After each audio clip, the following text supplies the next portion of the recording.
Good afternoon, Guardians, and welcome to episode 5 of This Week in Destiny, a weekly Destiny news program airing every Tuesday covering the latest game updates, announcements, community content, and more.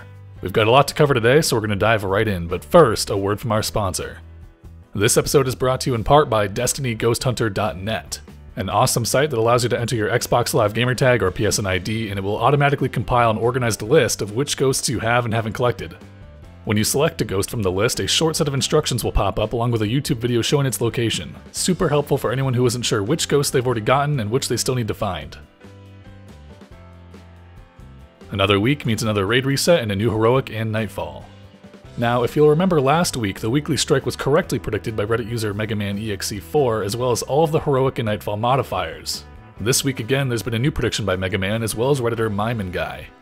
According to each of them, we should be preparing to face off against Sepix Prime and the Devil's Lair with Arcburn, Light Switch, and Angry modifiers. Let's find out if they were right. And indeed they were. So just to reiterate, the Nightfall modifiers are Arcburn, Light Switch, and Angry, and the only heroic modifier is Light Switch. Also, don't forget that you are now able to search for a group using matchmaking when you enter the weekly heroic strike. Now, you may know MegamanEXE4 as the person who originally leaked the plethora of House of Wolves screenshots a couple episodes back. Ever since his first post, he has been consistently Edward Snowdening all of Bungie's undisclosed plans for Destiny. The latest screenshots posted by him unveil some exciting new additions to the game coming our way. First up are a couple images unveiling a new REEF social space from Orbit. So, a couple things to note here are that first off, we've only ever seen the REEF one time so far, and it was strictly as part of a cutscene in Destiny's campaign. It's been known for quite a while that there would eventually be a playable section of the Reef, but no one knew exactly what that might be. Secondly, the only social zone currently in the game is the tower, so there's a lot of speculation happening regarding how this new social zone will work. Will it offer the same luxuries as the tower, such as reputation vendors, bounty masters, and a mailbox, or will it provide completely different opportunities? If they offer the same services, will there even still be a reason to go back to the tower at all? There are a lot of questions flying around right now and not too many answers, such is the way when something leaks from the game files.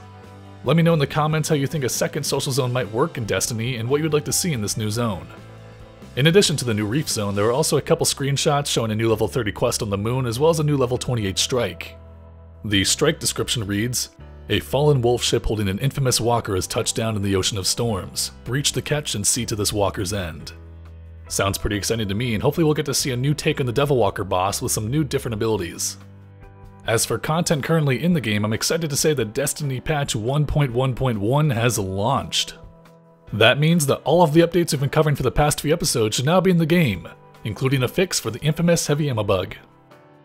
In addition to the announced updates in 1.1.1, there was also a significant new feature added to the Destiny companion app and website. You are now able to transfer items, gear, weapons, strange coins, and everything else between your characters and Bank Vault without having to actually visit the tower in the game. So now, when you want to get a weapon from a different character, no longer do you need to log off, switch to another character, realize it's the wrong one, log off, log onto the correct character, put the item in the bank, log off, log into your main character, go to the tower, retrieve the item, and then make new friends because your other ones got tired of waiting for you. You can even add and remove items and gear from the inventory of the character that you're currently playing, meaning if you're in front of Crota, you can now send yourself heavy ammo from another character without ever having to leave the group. In addition to releasing some new screenshots, MegamanEXE has also written a post explaining that Bungie has made some new changes to Xur. Now, this should not come as a particular surprise since Bungie has long since hinted at the idea that they'd be updating and making some tweaks to the loot that he brings to sell. Despite this change, there have been some pretty confident predictions made detailing the items that Xur will sell for the next 2 weeks, including one by MymanGuy, the user who accurately predicted today's weekly heroic and Nightfall. If he is correct again, here is what you can expect Xur to be selling this coming weekend beginning March 6th. The Helm of Saint 14, the Young Ahamkara's Spine, the Skull of Dire Ahamkara, the Icebreaker, and a chest engram. I'm anxiously waiting to see whether or not this comes true, and I'm sure many people will be glad for yet another chance to pick up the Icebreaker. As always, I'd like to end the show with some spotlights from the community. This week we've got 2 contributions to feature, the first of which is a video guide showing how to access a glitched area on Earth where low-level thralls will infinitely spawn in a room. Now, this spot can be used to complete bounties, easily farm glimmer, and I'm sure some other stuff that I haven't thought of, but mostly I just think it's an interesting find. The steps it takes to get there have me quite impressed that someone managed to find this place, and it might turn into the popular new hangout spot if the tower is destroyed and the reef sucks. The second spotlight is the cool little post on Reddit by user Debo37, which provides a graphical representation of all the items Xur has sold so far. It's not one of those 50-paragraph long posts making assertions over various decimal placements and percentages. It's just a short submission with a couple interesting images showing Xur's history. Definitely worth a look. Of course, the links to these places can be found in the video description, as well as a link to everything else we discussed in the order it was featured. If you have any comments, questions, suggestions, or just want to chat, then you can hit me up on Twitter at RaidLeaderTV or leave a comment below.